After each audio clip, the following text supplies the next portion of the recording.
اپنی نسلوں کو اسکول سے بچاؤ۔ یہ چھٹی یا ساتویں جماعت کا کمرہ تھا اور میں کسی اور ٹیچر کی جگہ کلاس لینے چلا گیا۔ تھکن کے باوجود کامیابی کے موضوع پر طلباء کو لیکچر دیا اور پھر ہر ایک سے سوال کیا، ہاں جی تم نے کیا بننا ہے؟ ہاں جی آپ کیا بنو گے؟ ہاں جی آپ کا کیا ارادہ ہے؟ کیا منزل ہے؟ سب طلباء کے ملتے جلتے جواب آنے لگے۔ کوئی کہتا ہے ڈاکٹر، کوئی کہتا ہے انجینئر، پولیس والا، فوجی، بزنس مین۔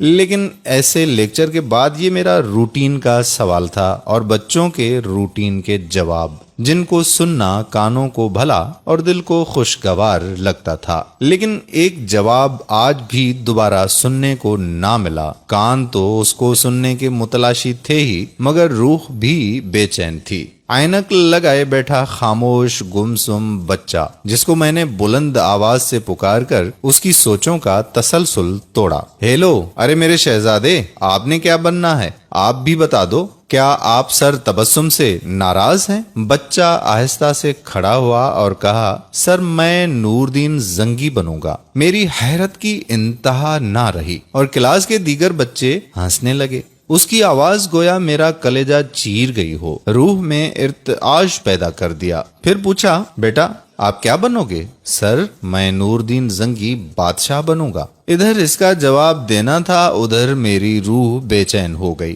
جیسے اسی جذبے کی، اسی آواز کی تلاش میں اس شعبے میں تدریس کو اپنایا ہو۔ بیٹا آپ ڈاکٹر، فوجی یا انجینئر کیوں نہیں بنو گے؟ کہنے لگا، سر امی نے بتایا ہے کہ اگر میں نور دین زنگی بنوں گا تو مجھے نبی پاک صلی اللہ علیہ وآلہ وسلم کا دیدار ہوگا۔ جو لوگ ڈنمارک میں ہمارے پیارے نبی صلی اللہ علیہ وآلہ وسلم کی شان میں گستاخی کر رہے ہیں، ان کو میں زندہ نہیں چھوڑوں گا۔ اس کے ساتھ ساتھ اس بچے کی آواز بلند اور لہجے میں سختی آ رہی تھی۔ اس کی باتیں سن کر میرا جسم پسینے میں شرابور ہو گیا۔ ادھر کلاس کے اختتام کی گھنٹی بجی اور میں روتا ہوا باہر آ گیا۔ مجھے اس بات کا احساس ہے کہ آج ماؤں نے نور دین زنگی پیدا کرنے چھوڑ دیے ہیں اور اساتذہ نے نور دین زنگی بنانا چھوڑ دیے ہیں۔ میں اس دن سے آج تا دم اپنے طلباء میں پھر سے وہ نور دین زنگی تلاش کر رہا ہوں۔ کیا آپ جانتے ہیں وہ کون ہے؟ اس ماں نے اپنے بیٹے کو کس نور دین زنگی کا تعارف کروایا؟ یہ واقعات سنیے۔ اپنے بچوں میں سے ایک عدد نور دین زنگی قوم کو دیجیے۔ ایک رات سلطان نور دین زنگی رحمت اللہ علیہ عشاء کی نماز پڑھ کر سوئے کہ اچانک اٹھ بیٹھے اور نم آنکھوں سے فرمایا کہ میرے ہوتے ہوئے میرے آقا دو عالم صلی اللہ علیہ وآلہ وسلم کو کون ستا رہا ہے؟ آپ اس خواب کے بارے میں سوچ رہے تھے جو مسلسل 3 دن سے انہیں آ رہا تھا، اور آج پھر چند لمحوں پہلے انہیں آیا، جس میں سرکار دو عالم نے 2 افراد کی طرف اشارہ کر کے فرمایا کہ یہ مجھے ستا رہے ہیں۔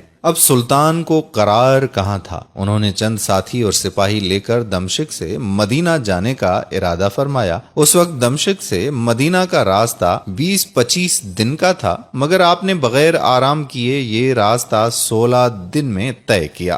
مدینہ پہنچ کر آپ نے مدینہ آنے اور جانے کے تمام راستے بند کروائے اور تمام خاص و عام کو اپنے ساتھ کھانے پر بلایا۔ اب لوگ آ رہے تھے اور جا رہے تھے، آپ ہر چہرے کو دیکھتے مگر آپ کو وہ چہرے نظر نہ آئے۔ اب سلطان کو فکر لاحق ہوئی اور آپ نے مدینہ کے حاکم سے فرمایا کہ کیا کوئی ایسا ہے جو اس دعوت میں شریک نہیں؟ جواب ملا کہ مدینہ میں رہنے والوں میں سے تو کوئی نہیں، مگر 2 مغربی زائر ہیں جو روضہ رسول صلی اللہ علیہ وآلہ وسلم کے قریب ایک مکان میں رہتے ہیں، تمام دن عبادت کرتے ہیں اور شام کو جنت البقیع میں لوگوں کو پانی پلاتے ہیں، جو عرصہ دراز سے مدینہ میں مقیم ہیں۔ سلطان نے ان سے ملنے کی خواہش ظاہر کی۔ دونوں زائر بظاہر بہت عبادت گزار لگتے تھے۔ ان کے گھر میں تھا ہی کیا، ایک چٹائی اور 2-4 ضرورت کی اشیاء، کہ یکدم سلطان کو چٹائی کے نیچے کا فرش لرزتا ہوا محسوس ہوا۔ آپ نے چٹائی ہٹا کے دیکھا تو وہاں ایک سرنگ تھی۔ آپ نے اپنے سپاہی کو سرنگ میں اترنے کا حکم دیا۔ وہ سرنگ میں داخل ہوئے اور واپس آ کر بتایا کہ یہ سرنگ نبی پاک صلی اللہ علیہ وآلہ وسلم کی قبر مبارک کی طرف جاتی ہے۔ یہ سن کر سلطان کے چہرے پر غیظ و غضب کی کیفیت طاری ہو گئی۔ آپ نے دونوں زائرین سے پوچھا کہ سچ بتاؤ کہ تم کون ہو؟ حیل و حجت کے بعد انہوں نے بتایا کہ وہ یہودی ہیں اور اپنی قوم کی طرف سے تمہارے پیغمبر کے جسم اقدس کو چوری کرنے پر مامور کیے گئے ہیں۔ سلطان یہ سن کر رونے لگے۔ اسی وقت ان دونوں کی گردنیں اڑا دی گئیں۔ سلطان روتے جاتے اور فرماتے جاتے کہ میرا نصیب کہ پوری دنیا میں سے اس خدمت کے لیے اس غلام کو چنا گیا۔ اس ناپاک سازش کے بعد ضروری تھا کہ ایسی تمام سازشوں کا ہمیشہ کے لیے خاتمہ کیا جائے۔ سلطان نے معمار بلائے اور قبر اقدس کے چاروں طرف خندق کھودنے کا حکم دیا یہاں تک کہ پانی نکل آئے۔ سلطان کے حکم سے اس خندق میں پگھلا ہوا سیسا بھر دیا گیا۔ بعض کے نزدیک سلطان کو سرنگ میں داخل ہو کر قبر انور پر حاضر ہو کر قدمین شریفین کو چومنے کی سعادت بھی نصیب ہوئی۔ سبحان اللہ۔ تمام دوستوں سے گزارش ہے کہ علم کی روشنی تمام دوستوں کے ساتھ شیئر کریں، ہمارے بچوں کو اسلام کے حقیقی ہیروز کا اندازہ ہو سکے۔ آپ کے ایک شیئر سے لوگ اس واقعے سے فیضیاب ہو سکتے ہیں۔ جزاک اللہ خیرہ۔